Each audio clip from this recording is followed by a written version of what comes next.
જય સિયારામ. ભાઈ આપણે છે ને આપણી કમાઈની 10-20% છે ને આપણા પાછળ ખર્ચવાનું શીખો. તમે તમારી પાછળની 7 પેઢીના માટે પૈસા ભેગા કરવા નહીં આવ્યા જીવનમાં. તમે જીવવા આવ્યા છો. જીવન જીવો, એન્જોય કરો, જલસા કરો.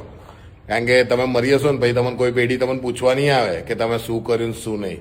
પૈસા જરૂરી છે પણ લાઈફ બી જરૂરી છે. એટલે એન્જોય કરો, મસ્ત રહો, ફિટ રહો.